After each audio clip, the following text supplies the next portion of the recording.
Good day friends, welcome to just an update.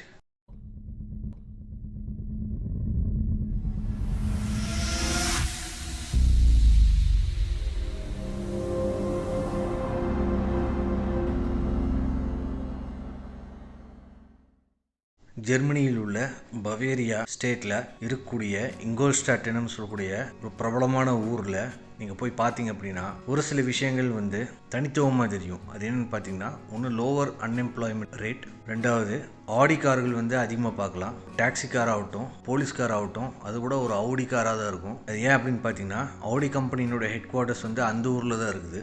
அதனால் அந்த ஊரில் சுற்றி எல்லா ஆடி கார்கள் நிறையா பார்க்கலாம். அதுலேயும் முக்கியமாக பிரபலமான ஆடி கார்கள் என்னென்ன அங்கே ஓடும் அப்படின்னு பார்த்தீங்க அப்படின்னா, ஆடி A3, ஆடி RS5 மற்றும் ஆடி TT.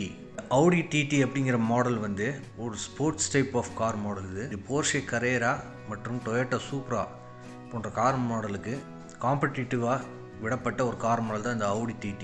ஆடி கம்பெனி 1995ஆம் வருடம் ஆடி TT கார் மாடலை ஒரு கான்செப்ட் காராக தான் ரிலீஸ் பண்ணுறாங்க. எங்கேன்னு பார்த்தீங்கன்னா, ஃப்ராங்க்ஃபர்ட் மோட்டர் ஷோவில். பிறகு 1998ஆம் வருடம் இந்த காரினுடைய ஃபுல் ப்ரொடக்ஷன் ஸ்டார்ட் ஆகுது. அதான் ஃபர்ஸ்ட் ஜென்ரேஷன் ஆடி TT கார் மாடல். இது இந்த கார் மாடலினுடைய TT அப்படிங்கிற பேர் எங்கேருந்து பார்த்தீங்க அப்படின்னா, ட்ராவல் ட்ரோஃபி அப்படின்னு சொல்லக்கூடிய ஒரு நேம்லேருந்து வருது. இந்த நேம் பிரிட்டனில் இருக்கக்கூடிய ஃபேமஸான ஒரு ரேஸ் ட்ராக்லேருந்து எடுக்கப்பட்ட ஒரு பேர் தான் TT அப்படிங்கிற பேர். இந்த ஆடி TT ஆரம்ப காலகட்டத்தில் சேல்ஸ் ரொம்ப அதிகமாக இருந்தது. ஆனால் இந்த கார் மாடலில் ஒரு சின்ன பிரச்சனை இருந்தது. அது என்னென்னு பார்த்தீங்கன்னா, கார் 180 km/h ஸ்பீடில் போகும்போது பேலன்ஸ் மிஸ் ஆகி ஸ்டெபிலிட்டி இழந்து இந்த வண்டி டாப்பில் ஆக ஆரம்பிச்சிடும். அது ஏன் அப்படின்னு பார்த்தீங்கன்னா, ஹை ஸ்பீடில் ட்ராக் ரொம்ப கம்மியாக இருந்த காரணத்தினால இந்த கார் மாடலில் அந்த ஒரு ப்ராப்ளம் இருந்தது. அப்போது இந்த ஆடி கம்பெனி ஒரு செல் பண்ண கிட்டத்தட்ட ஆயிரக்கணக்கான ஆடி TT மாடலில் திரும்பி வாங்கி அதில் எலக்ட்ரானிக் ஸ்டெபிலிட்டி ப்ரோக்ராம் மற்றும் ஸ்பாய்லர்ஸை ஃபிட் பண்ணி ப்ராப்ளமை சால்வ் பண்ணாங்க. அவங்க ட்ராக் கோஎஃபிஷியன்ட்டை கிட்டத்தட்ட 0.35 இந்த அளவுக்கு வேல்யூ குறைச்சிருக்காங்க. இந்த ஆடி TT செகண்ட் ஜென்ரேஷன் எப்போ ரிலீஸ் பண்ணுறாங்கன்னு பார்த்தீங்க அப்படின்னா, 2006 செகண்ட் ஜென்ரேஷன் ரிலீஸ் பண்ணுறாங்க. 2014ஆம் ஆண்டுக்கு அப்புறம் 2023ஆம் ஆண்டு வரை இப்போ இருக்கக்கூடிய மாடல்ஸ் எல்லாமே generation 3 of Aadi TT car மாடலாக இருக்குது. இந்த ஆடி TT கார் மாடலில் TFSI இன்ஜின் யூஸ் பண்ணுறாங்க. TFSI அப்படிங்கிறது தெர்மோஸ்ட்ராட்டிஃபைட் ஃபியூல் இன்ஜெக்ஷன் அப்படின்னு அர்த்தம்.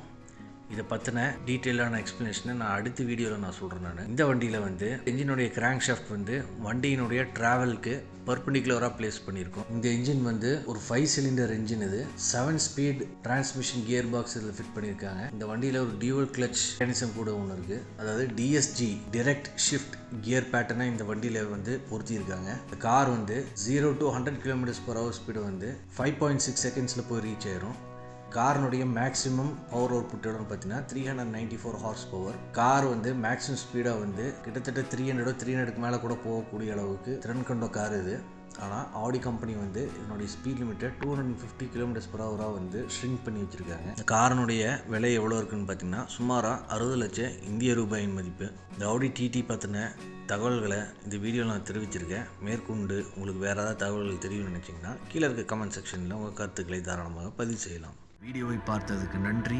நீங்கள் புது வியூவராக இருந்தால் நம்ம சேனலுக்கு சப்ஸ்கிரைப் பண்ணுங்கள். உங்களுக்கு இந்த மாதிரி டெக்னாலஜி அண்ட் ஆட்டோமொபைல் ரிலேட்டட் வீடியோஸ்லாம் அப்டேட்டாக கிடைக்கும். இந்த வீடியோவை லைக் பண்ணுங்கள். அப்போ தான் இந்த யூடியூப் அல்காரிதம் இந்த வீடியோவை ரெக்கக்னைஸ் பண்ணி நிறையா பேர்த்துக்கு இந்த வீடியோவை போட்டு காட்டும். அது மட்டும் இல்லாமல் எனக்கு மோட்டிவேஷ்னலாகவும் இருக்கும். நீங்கள் கண்டிப்பாக லைக் பண்ணுவீங்கன்னு எனக்கு தெரியும். மறக்காமல் இந்த வீடியோவை உங்கள் நண்பர்களுக்கும் உறவினர்களுக்கும் ஷேர் பண்ணுங்கள். அவங்களும் நிறைய விஷயங்கள் இந்த மாதிரி சுவாரஸ்யமான தகவல்களை பார்த்து தெரிந்து கொள்ளட்டும். மீண்டும் அடுத்த முறை சந்திப்போம். நன்றி, வணக்கம்.